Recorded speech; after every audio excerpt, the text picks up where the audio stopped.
TNPSC போட்டித் தேர்வுக்கு தயாராகும் அனைவருக்கும் வணக்கம். நம்ம இந்த வீடியோ என்ன பார்க்க போகிறோம்னா, கணிதத்தில் 25க்கு 25 எடுப்பது எப்படி, அதை பற்றி நம்ம பார்க்க போகிறோம். இதுக்கு முன்னாடி நம்ம வீடியோவில் வந்து பார்த்தீங்கன்னா இப்போ எக்கனாமிக்ஸ் பார்த்துட்டோம், இந்திய அரசியலமைப்பு பார்த்துட்டோம், அதுக்கப்புறமேட்டு வந்து பார்த்தீங்கன்னா வரலாறு பார்த்துட்டோம், நேஷனல் மீட் எல்லாமே வந்து புக் வைஸாக நம்ம எங்கெங்கெல்லாம் படிக்கலாம் சொல்லிட்டு நம்ம புக்கோட ப்ரூஃபை பாடம் தான் அந்த எந்தெந்த புக்கில் எந்த டாபிக் படித்தா போதும் சொல்லிட்டு அந்த வீடியோ போட்டிருப்போம். இப்போ வந்து நம்ம மேக்ஸில் வந்து எந்தெந்த பாட புத்தகத்தில் எந்தெந்த கணக்கில் வரும், எந்தெந்த பாட புத்தகம் முக்கியமாக நம்ம படிக்கணும், அதை பற்றி நான் பார்க்க போகிறோம். மேக்ஸில் வந்து பார்த்தீங்கன்னா ஈஸியாக 25க்கு 25 நம்மளால் வந்து எடுக்க முடியும். அதை பற்றி நம்ம ஃபுல்லாக அந்த வீடியோவில் பார்க்க போகிறோம். ஃபஸ்ட்டு வந்து பார்த்தீங்கன்னா டிஎன்பிஎஸ்சியில் வந்து சிலபஸில் கொஞ்சம் மாற்றிட்டாங்க. இதில் வந்து இப்போ மேக்ஸில் வந்து எந்தெந்த டாப்பிக்லேருந்து எவ்வளோ கொஸ்டின் கேட்க போகிறாங்க அப்படின்னு சொல்லிட்டு அப்படியே நம்மளுக்கு பிரித்து கொடுத்துருக்காங்க. இதில் வந்து என்னென்னா திறனறிவு, மனக்கணக்கு, நுண்ணறிவு சொல்லிட்டு கொடுத்துருக்காங்க. 25 கேள்வி மேக்ஸ் எல்லாமே தெரிஞ்சது தான். இதில் வந்து மேக்ஸை வந்து ரெண்டாக பிரிக்கிறாங்க. ஃபஸ்ட்டு வந்து பார்த்தீங்கன்னா அழகு 1லேருந்து திறனறிவில் வந்து உங்களுக்கு 15 கேள்விகளும், காரணவிலேருந்து உங்களுக்கு 10 கேள்வி இருக்கும். இந்த 15 கேள்வி தான் வந்து பார்த்தீங்கன்னா ஸ்கூல் புக்கில் தான் டைரெக்டாக உங்களுக்கு வரும். நம்ம இந்த 15 கேள்வி எப்படி வரும்னா, நம்ம ஃபார்முலா யூஸ் பண்ணி நம்ம வந்து வேல்யூ கண்டுபிடிக்கிற மாதிரி தான் இருக்கும். அது வந்து பார்த்திங்கன்னா சுருக்குதல், சிம்பிளிஃபிகேஷன் 9th புக்கு மற்றும் 8th புக்கில் இருக்குது. அப்புறம் 10th புக்கில் இருக்குது. விழுக்காடு பர்சன்டேஜ் 8th புக்கில் இருக்குது. எல்சிஎஃப் ஹெச்சிஎஃப் வந்து பார்த்தீங்கன்னா 9th புக்கு, 10th புக்கு, அப்புறம் உங்களுக்கு வந்து பார்த்தீங்கன்னா 9th book, 8th book, 10th book, இந்த 3 புக்கில் இருக்குது. அப்புறம் வந்து எல்சிஎஃப் ஹெச்சிஎஃப் 2 புக்கு இருக்குது. விகிதம் மற்றும் விகிதாச்சாரம் வந்து 8th புக்கில் இருக்குது. தனி வட்டி வந்து பார்த்தீங்கன்னா 7th புக்கு, கூட்டு வட்டி வந்து பார்த்திங்கன்னா 8th புக்கு. இந்த பரப்பளவு, கொள்ளளவு, காலம், வேலை மற்ற அளவுக்கு வேலை வந்து பார்த்தீங்கன்னா 8th புக்கில் இருக்குது. பரப்பளவு மற்றும் இதெல்லாம் வந்து பார்த்தீங்கன்னா 9th புக்கு, 10th புக்கு அளவியல் படத்தில் வந்துடும். இப்போ காரணிகள் வந்து பார்த்தீங்கன்னா 10 கேள்வி கேட்பாங்க. 10 கேள்வியில் பார்த்தீங்கன்னா புதிர்கள், பகடை, அவங்க கொடுத்துக்கிற அந்த டாபிக் கொடுத்துருப்பாங்க. அதில் வந்து படித்து நம்ம புரிஞ்சு போடணும். அந்த மாதிரி தான் கேட்டிருக்காங்க. ஸோ கண்டிப்பாக வந்து பார்த்தீங்கன்னா இப்போது இதுக்கு முன்னாடி நம்மளுக்கு வந்து ரீசனிங் ஃபுல்லாக நம்ம படிச்சிருப்போம், படிக்காத போயிருப்போம். ஆனால் இப்போ கண்டிப்பாக வந்து ரீசனிங் 10 கேள்வி வந்து வருது. அதனால் நீங்கள் அதை மிஸ் பண்ணக்கூடாது, கண்டிப்பாக படிச்சே ஆகணும். இப்போ ஃபஸ்ட்டு டாபிக் வந்து பார்த்தீங்கன்னா 7th புக்கிலேருந்து நம்ம போயிடுவோம். 7th புக்கிலேருந்து எந்த டாப்பிக்கில் நீ படித்தா போதும் சொல்லிட்டு பார்க்கலாம். ஃபஸ்ட்டு வந்து 7th புக்கு. 7th புக்கில் நேர் மற்றும் எதிர் விகிதங்கள் சொல்லி கொடுத்துருப்பாங்க. இதில் என்னென்னா விகிதம் மற்றும் விகித சமம் கொடுத்துருக்காங்க பார்த்தீங்களா. அதுக்கப்புறம் நேர் விகிதங்கள் பற்றி கருத்துக்கள், இதன் டைம் அண்ட் ஒர்க்கு, ஆட்கள், நாட்கள் எல்லாமே இதில் கவர் ஆகும்.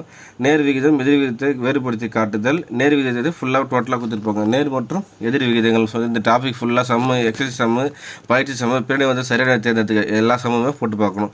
அதுக்கடுத்து அதே 7th புக்கில் இயற்கணிதம். இயற்கணிதத்தில் வந்து இந்த அடுக்கு சிம்பிளிஃபிகேஷன் சொல்கிறோம் பார்த்தீங்களா, அந்த டாப்பிக்லாம் வரும்.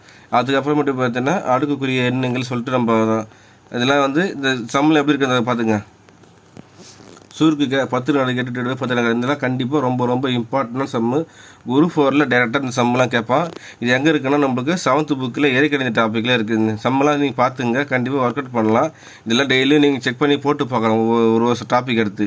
அதுக்கடுத்து ரொம்ப ரொம்ப முக்கியமான டாபிக் வந்து பார்த்தீங்கன்னா இதுதான், தனி வட்டி மற்றும் சதவீதமும். எந்த புக்கில் இருக்குன்னா நம்மளுக்கு 7th புக்கில் டேரெக்டாக அந்த டாபிக் இருக்குது. இதில் இருக்கிற சம்மு இப்போ தனி வட்டி எடுத்துட்டிங்கன்னா சதவீதத்தை ஃபஸ்ட்டு கொடுத்துருக்காங்க. அதுக்கப்புறம் மட்டும் வந்து பார்த்தீங்கன்னா தனி வட்டியை பயன்படணும். இதெல்லாம் ஃபுல்லாகவே நீங்கள் படித்தாலே போதும். இதில் இருக்கிற சம்மு, எக்ஸசைஸ் சம்மு, எடுத்துக்காட்டு சம்மு சொல்லுவாங்க பார்த்தீங்களா, அப்புறம் பயிற்சி சம்மு, அப்புறம் பின்னாடி வந்து சரணை தேர்ந்தெடுத்துக்கு, இந்த சம்மு ஃபுல்லாக நீங்கள் படித்தாலே போதும். அதுக்கடுத்து பார்த்தீங்கன்னா 8th புக்கில் ரொம்ப ரொம்ப இம்பார்ட்டண்டான கணக்கு நம்ம வாழ்வியல் கணிதம். இதில் தான் வந்து பார்த்தீங்கன்னா எல்லாமே கவர் ஆகுது. பார்த்தீங்கன்னா சதவீதம் கவர் ஆகுது, லாப நட்டம் கவர் ஆகுது, தனி வட்டி கவர் ஆகுது. அதுக்கப்புறம் பார்த்தீங்கன்னா சதவீதம், லாப நட்டம், சதவீதம், ஃபுல்லாக கூட்டு வட்டி பற்றி கண்டறிதல், எல்லா டாப்பிக்குமே உங்களுக்கு எதில் கவர் ஆகுதுன்னா 8th புக்கில் கவர் ஆகுது. இங்கே பாருங்கள், 2 ஆண்டுகள் மற்றும் 3 ஆண்டுகள் தனி வட்டி மற்றும் கூட்டு வட்டிகள் வித்தியாசம் ரொம்ப ரொம்ப இம்பார்ட்டண்டான கொஸ்டின். இதுலேருந்து கண்டிப்பாக ஒரு கொஸ்டின் வந்துனே இருக்கும்.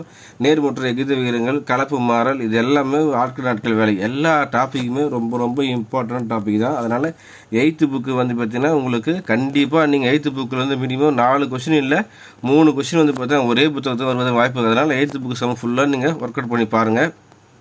அதுக்கப்புறமேட்டு 8th புக்கில் வந்து பார்த்தீங்கன்னா எல்சிஎஃப் ஹெச்சிஎஃப் சொல்லிட்டு தனியாக ஒரு டாப்பிக்கே கொடுத்துருக்காங்க. சரியா, கடைசியாக அவங்களுக்கு கொடுத்துருக்காங்க. இதில் தான் வந்து பார்த்தீங்கன்னா இந்த ரீசனிங் சம்மு இதில் இருக்குது. நீங்கள் சும்மா அதில் ரீசனிங் சம்மெல்லாம் எப்படிலாம் பார்க்கலாம் சொல்லிட்டு நீங்கள் ஒர்க் அவுட் பண்ணிப்பாங்க. அதுக்கப்புறம் வந்து பார்த்தீங்கன்னா 9th புக்கு. 9th புக்கில் வந்து பார்த்தீங்கன்னா மெய்யெண்கள், இயற்கணிதம், இந்த 2 டாப்பிக்குமே ஃபுல்லாக நீங்கள் படிச்சுக்கணும். இந்த மெய்யெண்கள் எதுனா விகிதமுறை எண்கள், விகிதமுறை எண்கள், மெய்யெண்கள், இது எல்லாமே நம்ம படிக்கணும். ஏன்னா இதுலேருந்து நம்ம சுருக்க சிம்பிளிஃபிகேஷன் சொல்லி கேட்குறாங்க. அதுக்கப்புறம் இயற்கணிதத்தில் பொறுத்த வரைக்கும் நம்ம பார்த்தீங்களா, அந்த பல்லுறுப்பு கோவைகளை வந்து மீப்பெருவத்து, மீச்சிருப்பு எல்லாமே ஃபுல்லாக வந்து இதுலேருந்து கேட்பாங்க. உங்களுக்கு எல்சிஎஃப் வந்து பார்த்தீங்கன்னா அந்த பல்லுறுப்பு கோவையிலேருந்து சமயம் எல்லாமே இதாக இருக்குது. இங்கே பாருங்கள், இந்த மாதிரி பெருக்குக, இவருடைய மதிப்பை காண்க. இதெல்லாம் வந்து பார்த்தீங்கன்னா உங்களுக்கு 9th புக்கில் இருக்குது. அதனால் 9th புக்கு ரொம்ப ரொம்ப இம்பார்ட்டன்ட். 9th புக்கு ஃபுல்லாக நீங்கள் படிங்க. 9th புக்கில் இந்த டாபிக் பாருங்கள், இதுதான் ரொம்ப ரொம்ப இம்பார்ட்டண்டான கொஸ்டின். மீப்பேவா காண்க அப்படி சொல்லிட்டு இந்த பல்லுறுப்புக்கோவை மூலம் கொடுத்துட்டு பார்த்தீங்கன்னா டேரெக்டாக எக்ஸாம்பிள் இருக்குது.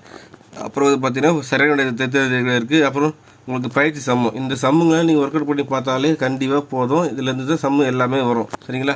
அதுக்கப்புறம் 9th புக்கு முடித்த உடனே 9th புக்கில் வந்து பார்த்தீங்கன்னா அதுக்கப்புறம் 10th புக்கு ரொம்ப ரொம்ப இம்பார்ட்டன்ட். 10th புக்கில் வந்து பார்த்தீங்கன்னா எண்களும் தொடர் வரிசையும், கூட்டுத்தொடர் வரிசை, பெருக்குத்தொடர் வரிசை சொல்லும் போது அந்த டாப்பு. அதுக்கப்புறம் வந்து பார்த்தீங்கன்னா இந்த குதிராமர் தொடர் வரிசைகள், கூட்டுத்தொடர் வரிசை, தொடர்கள், இது எல்லாமே ரொம்ப பெருக்குத்தொடர் வரிசை எல்லாமே ரொம்ப ரொம்ப இம்பார்ட்டன்ட். இது சம்மு வரும். அதுக்கப்புறம் மட்டும் ஏறுகணிதம் வந்து பார்த்தீங்கன்னா உங்களுக்கு பல்லுறுப்புக்கோவைகள் வந்து மீப்பேவா மீசிமா காண்க, HCF அண்டு LCM, இது கண்டிப்பாக இதுலேருந்து சம்மு உங்களுக்கு வந்துகிட்டே இருக்குது. இதுவும் 9th புக்கில் என்ன இருக்குது அதோட அட்வான்ஸ் தான் வந்து பார்த்தீங்கன்னா 10th புக்கிலையும் இருக்கும். அதுக்கடுத்து வந்து பார்த்தீங்கன்னா உங்களுக்கு அளவியல் இருந்து இதில் வந்து அளவியலும் வந்து நீங்கள் ஃபுல்லாக படிக்கணும். 10th புக்கிலேருந்து உங்களுக்கு அளவியல் டாப்பிக்கே இருக்கும். அளவியல் டாப்பிக் ஃபுல்லாக படிங்க. அதுக்கப்புறமேட்டு வந்து பார்த்தீங்கன்னா இங்கே 10th புக்கில் சம்மு, தொடர் வரிசை சம்மெல்லாம் வந்து பார்த்தீங்கன்னா இந்த சம்மு, எடுத்துக்காட்டு சம்மு, என்னாவது உறுப்பு காண்க, இதெல்லாம் வந்து பார்த்தீங்கன்னா அடிக்கடி TNPSCல கேட்குறான். இந்த சம்மெலாம் நீங்கள் ஃபுல்லாக போட்டு பாருங்கள். அப்புறம் கூட்டுத்தொடர் வரிசை, இது எல்லாமே APGB சொல்லும் போதில் இந்த சம்மை நீங்கள் ஒர்க் அவுட் பண்ணி பார்க்கணும். இதில் இருந்தால் சம்மு டைரெக்டாக வருது. கண்டிப்பாக மேக்ஸை பொறுத்த வரைக்கும் நீங்கள் 25 ரொம்ப ஈஸியாகவே எடுத்துடலாம். கண்டிப்பாக அந்த மாதிரி தான் கொஸ்டின் கொடுத்துருக்காங்க. அதுக்கப்புறம் ரொம்ப இம்பார்ட்டன்ட் டாபிக் இந்த சுருக்குக டாபிக் சொல்லும் பார்த்தீங்கன்னா இந்த சுருக்குகள்லேருந்து கண்டிப்பாக உங்களுக்கு ஒரு கொஸ்டின் 2 கொஸ்டின் வரும். சுருக்குக பொறுத்த வரைக்கும் 8th புக்கில் இருக்குது, 9th புக்கில் இருக்குது, மொத்தம் 10th புக்கில் இருக்குது. அதனால் இந்த 3 புக்கில் இருக்கிற சம்மை நீங்கள் ஃபுல்லாக ஒர்க் அவுட் பண்ணி படித்தாலே கண்டிப்பாக சுருக்குகளை வந்து பார்த்தீங்கன்னா எதனால் ஒரு கணக்கு வந்து மாட்டிடும். நீங்கள் இருக்கிற சம்மை ஃபுல்லாக ஒர்க் அவுட் பண்ணி பார்த்தாலே போதும். எப்படி கணக்கு அவங்க எப்படி கேட்டாலுமே நம்ம அட்டன் பண்ணிடலாம். இந்த சுருக்குகள் வந்து 10th புக்கில் இருக்குது. அதுக்கப்புறம் பண்ணுறது பல்லுறுப்புக்கோவைகளில் மீப்பேவா காண்க, மீசிமா காண்க, இது வந்து பார்த்தீங்கன்னா எங்கே இருக்குது 9th புக்கில் இருக்குது மற்றும் 10th புக்கில். இந்த 2 புத்தகத்தில் இருக்கிற சம்மை நம்ம ஃபுல்லாக ஒர்க் அவுட் பண்ணி பார்த்தாலே நம்ம கண்டிப்பாக எதனால் சம்மு வந்துடும்.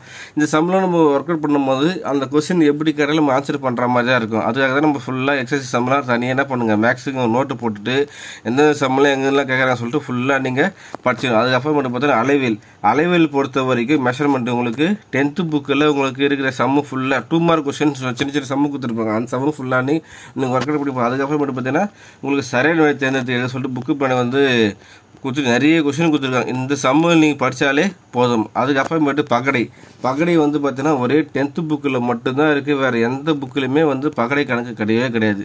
அதனால் நீங்கள் குரூப் 4க்கு மேக்ஸில் 25 எடுக்கணும்னு நினச்சிங்கன்னா நீங்கள் வந்து பார்த்தீங்கன்னா ஃபஸ்ட்டு நீங்கள் படிக்க வேண்டியது 7th to 10th புக்கில் இருக்கிற மேக்ஸு இந்த டாபிக் வரைக்கும் நீங்கள் படித்தாலே கண்டிப்பாக உங்களால் வந்து பார்த்தீங்கன்னா மினிமம் 25க்கு உங்களால் ஒரு 15 கொஸ்டின் வந்து பார்த்தீங்கன்னா ஸ்கூல் புக்லேயே வரும். இது வந்து பார்த்தீங்கன்னா ஆப்டிடியூட் ரீசனிங் வந்து தனியாக நம்ம வெளியில் படிக்கணும். அதனால் TNPSC படிக்கிறவங்க ஸ்கூல் புக்கில் ஃபுல்லாக ஒர்க் அவுட் பண்ணி பாருங்கள். இந்த டாப்பிக்லாம் எங்கெங்கெல்லாம் கவர் ஆகுது தனியாக ஒரு நோட்டு ஒன்று போட்டுட்டு ஃபுல்லாக ஒர்க் அவுட் பண்ணி நீங்கள் படிங்க. கண்டிப்பாக ரொம்ப ரொம்ப யூஸ்ஃபுல்லாக இருக்குது. ஏன்னா இந்த இருக்கிற சம்மு நீங்கள் டேரெக்டாக அப்படியே கூட உங்களுக்கு ஆப்ஷன் மாறாத, அதுக்கப்புறம் பார்த்தீங்கன்னா எந்த ஒரு வேல்யூ மாறாத அப்படியே கேட்கறதுக்கான வாய்ப்பு நிறையவே இருக்குது. அதனால் ஸ்கூல் புக்கு ஃபுல்லாக ஒர்க் அவுட் பண்ணி பார்த்து முடிச்சுட்டு அதுக்கப்புறம் நீங்கள் எந்த புக்கில் வேணாலும் நீங்கள் படிக்க ஆரம்பிக்கலாம். இந்த வீடியோ பிடிச்சினா லைக் பண்ணுங்கள். நம்ம சேனலில் புதுசாக பார்க்குறவங்க சப்ஸ்கிரைப் பண்ணுங்கள். உங்கள் ஃப்ரெண்டுக்கு ஷேர் பண்ணுங்கள் நண்பர்களே. தேங்க்யூ.